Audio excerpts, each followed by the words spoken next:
Hello दोस्तों, welcome back to your travellers. आज बहुत ही बड़ा खुशी का दिन है क्योंकि आज मेरा पहला पेमेंट यूट्यूब से आ चुका है। तो पेमेंट कितना आया है, आने में कितनी कठिनाई हुई, कितने साल लगे, सारा मैं आपको बताऊंगा आगे। तो चलिए पहले वीडियो को स्टार्ट करते हैं और आगे मैं आपको सारा डिटेल बताते जाता हूँ।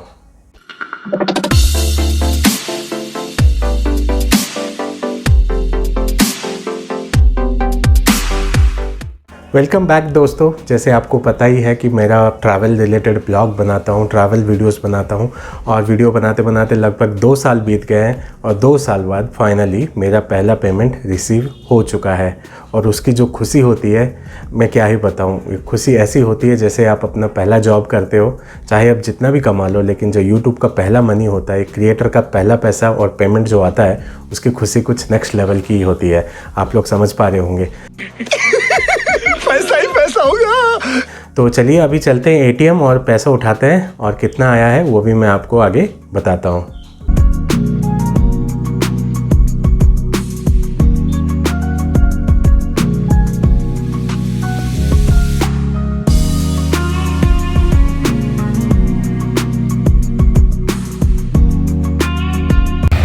अभी एटीएम आके पहुँच गए हैं पैसा उठाने के लिए।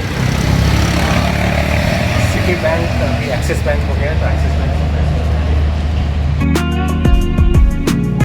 फाइनली पैसा मैंने ले लिया है। आप देखिए, घर जाके बताता हूँ एग्जैक्टली कितना पैसा आया था और मैंने कितना उठाया।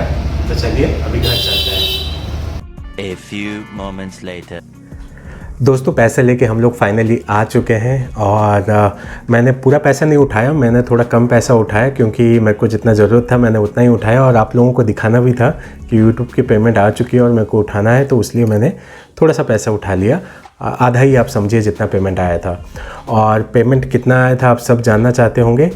पेमेंट लगभग आपको तो पता ही है, गूगल का जो गाइडलाइंस है उसके हिसाब से जब तक आपका $100 पूरा नहीं होता है वो लोग पेमेंट रिलीज़ नहीं करते हैं। $100 के ऊपर होने से ही पेमेंट रिलीज़ होता है।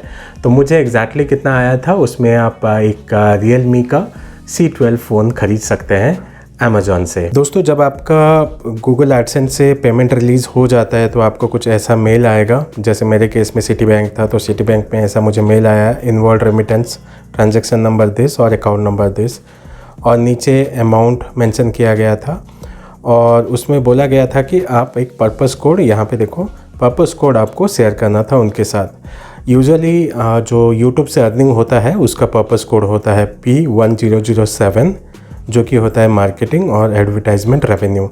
अगर आपका बैंक भी आपसे पूछता है तो आप वही डाल दीजिएगा P1007 मार्केटिंग और एडवर्टाइजमेंट रेवेन्यू, और अपने बैंक को आप अपने रजिस्टर्स ईमेल आईडी से भेज दीजिएगा। तो विद इन 48 आवर्स आपके अकाउंट में क्रेडिट हो जाएगा जो भी अमाउंट पड़ा रहेगा। जैसे मैंने आपको बताया मेरा चैनल बना हुआ 2 साल हो चुका है। किसी किसी को क्या होता है कि 1 साल में भी उनका चैनल मोनेटाइज हो जाता है और उसके बाद पेमेंट आ जाता है। किसी का 6 महीने में हो जाता है, किसी को 5 साल लग जाते हैं, किसी को 3 साल लग जाते हैं। मेरा 2 साल लगा। टाइम थोड़ा लंबा था, जर्नी थोड़ा कठिन था, लेकिन फिर भी पेमेंट फाइनली आया। तो बोलने का मतलब ये है, तो आप भी डिसहार्टेंड मत होइए, निराश मत होइए, आपको भी पेमेंट आएगा। आप रेगुलरली वीडियो बनाते रहिए और डीमोटिवेट बिल्कुल नहीं होना है।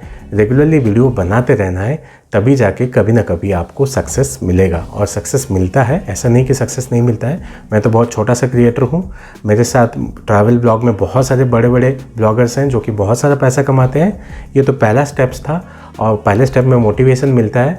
और एक बात है, जैसे आपको पता ही है, जब तक आपका चैनल में 1000 आपका सब्सक्राइबर नहीं होते हैं, 4000 आवर्स का व्यूज़ नहीं होता है, आपका चैनल मोनेटाइज नहीं होता है। तो पहला स्टेप वो होता है। वो होने के बाद जब आपका अकाउंट में $10 क्रिएट हो जाता है तब जाके आपको एडसेंस का पिन आता है। वो पिन भी बहुत इंपॉर्टेंट होता है। एडसेंस का पिन लाके आपको अपना एडसेंस में डालना रहता है, वेरीफाई करना रहता है, तब जाके आपका पेमेंट के लिए आप एलिजिबल हो जाते हो।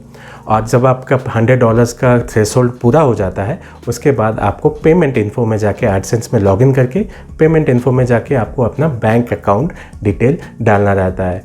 बैंक अकाउंट डिटेल आप डालने के साथ आपको एक स्विफ्ट कोड भी डालना रहता है। स्विफ्ट कोड आप अपने ब्रांच मैनेजर से पूछ सकते हो और अगर आप सिटी में रहते हो तो अपना नॉर्मल जो प्राइवेट बैंक्स हैं वहाँ पे ऑनलाइन में भी आपको मिल जाएगा स्विफ्ट कोड क्या होता है।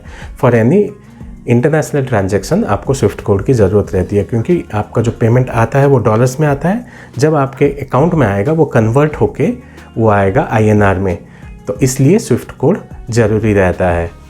तो मेरे केसेस में क्या हुआ, मेरा स्विफ्ट कोड चेंज हो गया था। मैं सिटी बैंक था, सिटी बैंक को ओवरटेक कर लिया है एक्सिस बैंक ने, तो अभी एक्सिस बैंक का स्विफ्ट कोड लग रहा है, लेकिन मैंने सिटी बैंक का डाला था।